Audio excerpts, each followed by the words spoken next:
And I will be sending a letter to the Department of Justice asking for a criminal referral because he has lied to Congress. We have scientists that will line up by the dozens to say that the research he was funding was gain of function. He's doing this because he has a self-interest to cover his tracks and to cover his connection to Wuhan lab. That's Kentucky Senator Rand Paul threatening to send the Justice Department a criminal referral against Dr. Anthony Fauci during a heated exchange between the two on Capitol Hill yesterday. The Republican senator pressing Fauci about the origins of COVID and funding of the Wuhan laboratory in China. But the White House chief medical advisor is standing firm, denying any wrongdoing. You just have to see it. Watch. Dr. Fauci, knowing that it is a crime to lie to Congress, do you wish to retract your statement of May 11th where you claimed that the NIH never funded gain-of-function research in Wuhan? I have never lied before the Congress, and I do not retract that statement. You take an animal virus and you increase its transmissibility to humans. Right. You're saying that's not gain of function? Yeah, that is correct. And Senator Paul, you do not know what you are talking about. They took animal viruses that only occur in animals and they increased their transmissibility to humans. How you can say that is not gain of function? It is not. It's a dance, and you're dancing around this because you're trying to obscure responsibility for 4 million people dying around the world. You are implying that what we did was responsible for the deaths of individuals. I totally resent that. And if anybody is lying here, Senator, it is you. Trey Gowdy. Well, Harris, I have said oftentimes before, one of the greatest casualties of this pandemic has been medicine and science. I mean, we live in a world where we are desperate for something to rise above the political den, something we can trust and believe in. And it used to be medicine.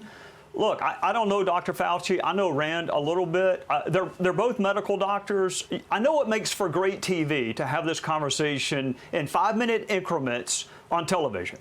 Well, why don't you meet with one another? But why don't you just go? No cameras. You both are MDs. Go sit down. I don't have a friend that understands gain of function. I don't know a single person that knows the difference between RNA and DNA vaccines. Maybe you and I have different friends. Maybe my friends are just not that smart. But we don't talk about that. What we talk about is how do we survive this looming coming season of disquiet that is coming back. And it'd be great if we could rely on medicine. So look, Rand, Dr. Fauci, go talk about this in private first. That's what the Bible says to do. That'd be a pretty good idea for both of y'all. Yes, it does.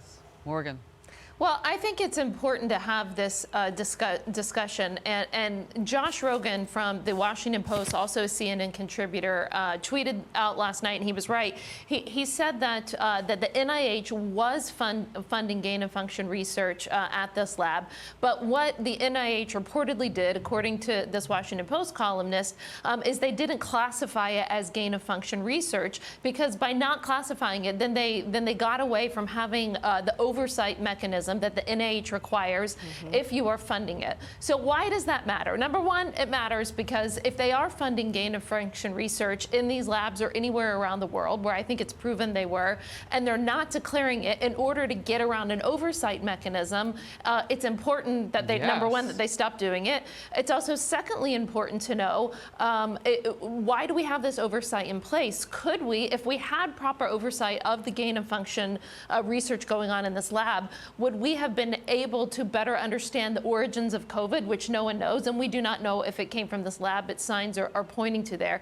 And finally, I would just say, to back up Trey, you know, there is one entity that's responsible for all of this, and it's not Fauci. It's the Chinese Communist Party. And we need to continue to make sure, no matter what we're arguing about in the United States, that our efforts are focused on getting the Chinese Communist Party to be accountable for the origins of COVID. There you go. All right, we do want to get to this. And Trey, you had brought up the COVID vaccine. Republican Congressman Steve Scalise is talking about why he, in fact, finally chose, because he was waiting, he said, he was delaying. He finally chose to get the COVID vaccination now. Watch. Months ago, I had tested for the antibodies, and so I would imagine maybe a year ago, early off, I might have gotten COVID, but didn't really have any symptoms, but had the antibodies. But ultimately, with this new Delta variant you're seeing, I've toured a lot of hospitals in the last few weeks, and you're seeing the cases go up. It's not to the alarming level that we saw last year by any stretch. You do see about 95 to 98% of people in the hospital for COVID are people that aren't vaccinated. And I just, I was ready to get the vaccine. I've always felt it was safe and effective.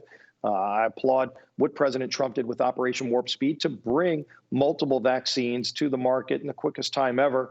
But it's not because they cut corners. They tested it on thousands of people before ultimately you got that FDA conditional use approval. So it's safe and effective. I took it, and I wanted to show the picture to just encourage people. While we discuss this, and Kaylee, I want to get your top line thoughts on this, because you were just saying much of what he's saying yesterday.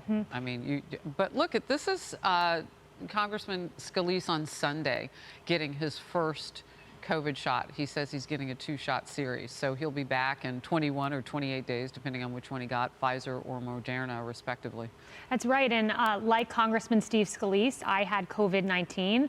Even though I was asymptomatic, I went and got the vaccine for a few reasons. Well, first, let me say, as I mentioned yesterday, I saw President Trump oversee this process. He appointed Dr. Stephen Hahn at the FDA, who approved this vaccine. He appointed Robert Redfield at the CDC. I got the vaccine because, one, could keep you from getting a variant. Number two, even if you get a variant, you're 95% less likely to be hospitalized. Our elderly, our most vulnerable. Scalise says it's higher than that from what he's seeing in hospitals. Higher than that. And even more important than any of that is it reduces your risk of transmitting the virus. So if you have a grandmother or a grandfather or a parent, do it for them, if not for yourself, even if you're a young person. So when you talk to people, and I want to know where people are. I want to meet them right where we are, right? Dr. Siegel and I talk about this all the time, because I'm not a doctor. As Trey said, we're not all epidemiologists, breaking down our mRNA and DNA. But at the baseline point, we want to understand what's right for us, right?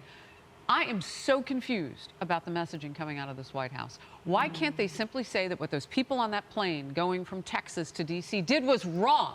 They were flouting federal regulations for being in the air. No matter what their vaccination status, the rest of us wear a mask, whether we love that process or not. That's how it is. Why can't the White House simply say, you know what, our next proving ground is not going to be at your front door. It's going to be at the front door of the FDA. We're going to go get them and tell them to give full approval. Scientifically, can they get there from this emergency use authorization?